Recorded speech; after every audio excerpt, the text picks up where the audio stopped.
Hello, everyone who might be tuning in to watch this. So, my name is Cullen Freeman. This past year, I played for the MSU Denver men's soccer team. I tore my ACL and my meniscus at the beginning of the year. So, what I did over the course of the year was I was our tactical analysis person. I would do all of our video analysis for ourselves as a team, as well as our opponent analysis. So, what I've done here to kind of showcase my work over the course of the year, and what I did was, I went back to one of our opponents and put together a full video of what that opponent analysis would look like. This ranged from how they would set up in their defensive principles, how they would set up in their attacking principles, what they looked like in and out of possession, as well as their set piece tendencies. So attacking set pieces, defending set pieces, and everything like that. For the purpose of this video, I'll also showcase some ideals of how my team, MSU Denver, looked to set up. So, in terms of what we're looking to do in and out of possession, tactically, how we look to set up, and what principles we're looking to showcase ourselves and how we want to go about playing our opposition in this case. So, Regis University. So, in the first part of this, I'll talk about just our principles, what we're trying to do as a whole as a team, and then I'll dive into the opponent analysis sector of how we were looking to break down Regis, their tendencies, what they were looking to do again in and out of possession, everything like that. So we'll get into it here briefly. So yeah, real quick here, tactically, when we're looking at how we set up as a team at MSU Denver, it was a 3-4-1-2 shape. We had two wing backs, a double pivot in the middle of the field. We also played with the number 10, and then obviously the two strikers set up. So our key principles in possession, this evolved as the season went on, but we were big.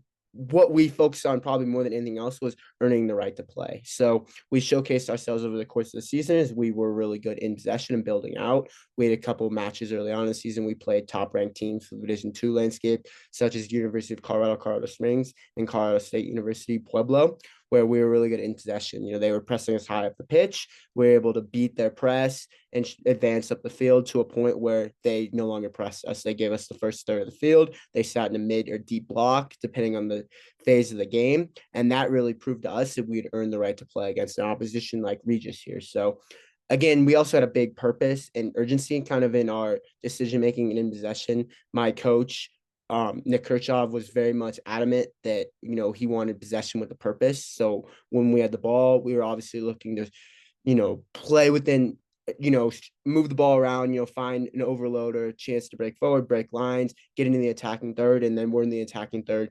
Can we create a quality opportunity, whether that's service, whether that's, across anything, find a way to create a quality opportunity. So, like I said, there, I went in the final third, try to get the ball in wide areas, especially for this match. We're looking to get the ball in wide areas is something I identified in the opponent analysis was their center backs were poor in picking up markers, poor in communicating, and poor with just dealing with the balls in the box in general. So and then in transitional moments, both of our forwards, I would say, are pretty good athletes. I think superior athletes than most of the opponents we played. So look to capitalize in transitional moments. Our wingbacks are pretty good athletes, can get up and down the pitch.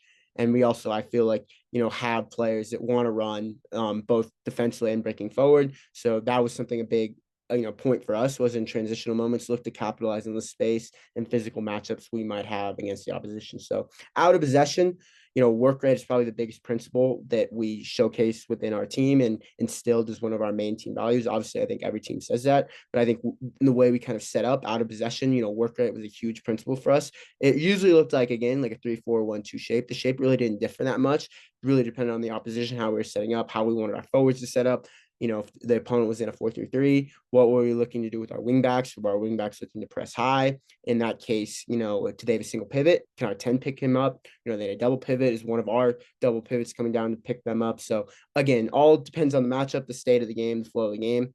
And I'll break into that a little bit in our opponent analysis here. But our forwards also were the ones that kind of lead the press defensively. And I know every team kind of says that their forwards, dictate how we press. But for us, it was even a bigger principle because our forwards dictated and where we were looking to force the opposition in terms of we had two forwards, so were we looking to force them in the wide areas? Did we think their outside backs might be a weak point in terms of their in possession setup or whatnot? So that was a key principle for us, and I think that was something at times that we struggled with. So I think that's an interesting something I want to touch on. Wing backs, again, like I mentioned, base their positioning off the phase of the game we're in. Are we sitting in a deep block?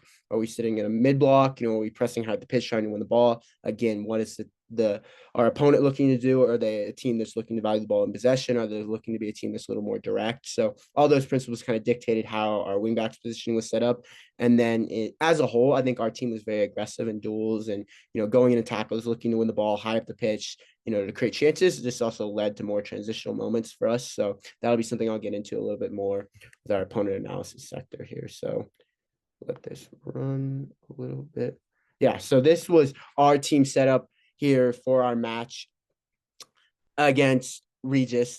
I knew this going in. This again was not in the presentation I put together for our opponent analysis, but for the purpose of explaining the video and explaining kind of our setup, I put this together here. So we played a 3-4-1-2. As I mentioned, this was our personnel, little squad description here, as you can see on the side. So goalkeeper, good shot stopper. All three of our back three were right-footed. Our left-sided center back was a converted 6, was common possession.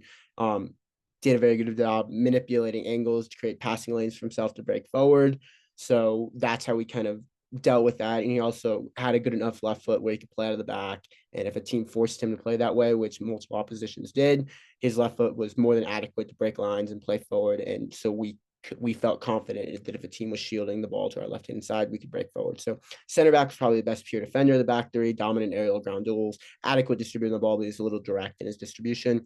Right center back, very good distributor of the ball, had very good technique, good range of passing, would create a lot of our, if a team was pressing us high up the pitch, we were looking to play long, play for a second ball, or even look to create a transitional moment. Our right center back was where we kind of dictate our state of possession more.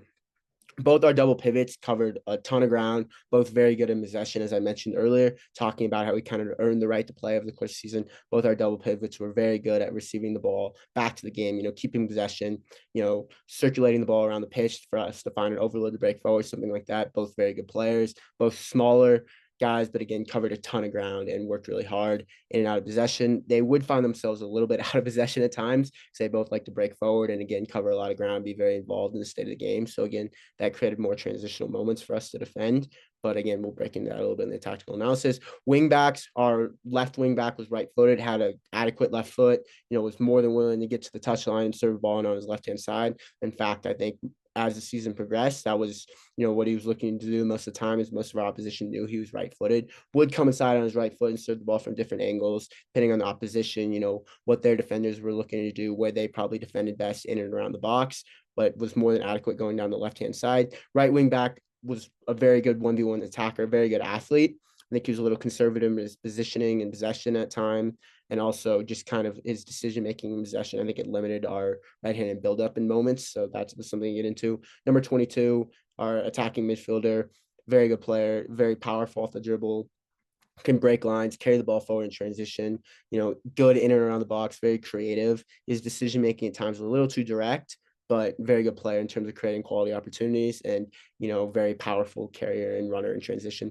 Center forward, number 16, very big physical profile. He was the one that started in this game. Williams, the player listed under him, was our backup center forward, came out off the bench. This game started at the very end of the season. Another very big physical profile, 6'2", 6'3", very powerful runner in transition, really powerful in the air as to kind of, your traditional center forward profile. Bayer was more, again, that traditional center forward profile, converted center forward, very powerful runner in transition, though, caused teams a lot of problems, very good in aerial and ground duels. Positioning and understanding the game was questionable in moments, and I think he was learning the, kind of the roles the season went on. Sometimes I think we took too many of his touches, but, he needs to be a little more efficient around the box, but that kind of gives you more of a profile there. O'Toole, the other center forward who started this game, very small player, I think 5'5", more of a second striker profile, even more of a 10 profile. Very quick on the ball, covers a ton of ground out of possession, works really hard out of possession, and is a good runner. Will run in behind, will provide, kind of a threat in transition as well. Size limits him in aerial and ground duels, and his possession temperament was a little too direct and sometimes would take a little too many touches as well. But that just gives you a little bit of a description as well in kind of how our team set up and then compared to the opposition. So our opponent in this match was Regis University. They finished second in the RMAC standings and lost in the semifinals of the RMAC tournament. They're located in Denver, Colorado. This was their setup as a team. So they set up in kind of a 4-2-3-1, 4-4-2 in possession shape. I think it tended to be more of a 4-4-2, but it did depend on the opposition, kind of the spaces, specifically whether the opposition set up in more of a double pivot, whether they had three midfielders, kind of a six profile, really depended on the setup of the opposition, and also depended on their structure and their ideals in possession. When they played us in this match, it was more of a 4-4-2 shape, and in the previous match, but prior to when they played us, they had played Fort Lewis University. That was more of a 4-4-2 setup, as Fort Lewis dominated more in possession and they'd look for counterattacking moments. So there are key players that I highlighted in this presentation when I was presenting this to the team were number 23, Liam Carr. Very good player, likes to cut inside on his right foot. Big threat, especially from deeper line positions in terms of serving a ball into the box. Very good in terms of his crossing, his angles, and I think also was a very powerful runner in transition. He looked to drop deep at times and looked to run in behind. Was a big transition threat, as you'll see over the course of this whole analysis. Same thing with their right winger, Belina. Big transition threat in terms of his running and, wanted to cut it on his left foot. I would say he was less dangerous and more of established possession, wasn't looking to run as much and more looking to get the ball at his feet. 10, again, very big runner. He was extremely dangerous in transition. That was something I highlighted a lot, and we'll see later in this presentation. What was interesting about him is he looked to run, was left-footed, looked to run primarily into that left channel and behind. Was very good at running off the center back shoulders. And then the number 10, Betancourt Tovar, kind of played a hybrid role depending on the opposition, depending on the state of the game, the flow. Big transition threat as well. Both their double pivots, Golov and Grillistich, excuse me, more to 2 feet players, pretty good in the build-up, pretty good in understanding the game, both international players that played at a high level internationally. So they had a very good feel for the game in terms of creating angles to play out, finding overloads, whether that might be in a wide area, whether that might be an essential area to progress. Grillitsch was number 8 specifically, was good at, coming down and moving the wingbacks higher to create a 3-back setup to play out of, maybe a 3v2 overload there so they could break lines. Golov would come into wide areas, number 16, create overloads there to play out. So they were both very intelligent players and very good in possession. They didn't cover a ton of ground out of possession, and they were kind of weak in terms of ground duels at times. If it was, a tackle they had to go into, both in the air were fine. Outside backs, the left-sided center back was a better athlete. Got up and down the pitch more, I think was better in possession. They kind of dictated their possession down his side as well. Number 20, Follow, was just more of a traditional right back profile. Nothing special about him, was fine in the build-up. Didn't get forward as much, though, as the left side center back, and was a little weak sometimes in 1v1 defending. Not the greatest athlete. Center backs, number 6, not left-footed. Was fine in the build-up, was a better box defender. I think just better overall defender, good in aerial and ground duels. 26, I think, was the better athletic profile of the two. But his positioning and his reading the game were poor. That was something I really highlighted in this tape. And also his performances were up and down over the course of the season. So that's just a brief description. I try not to overload a lot of the player's information with too many details other than maybe specifically, like the left-sided winger, maybe he wants to play forward or whatnot. So this here would, yeah, here we go. Right here. So I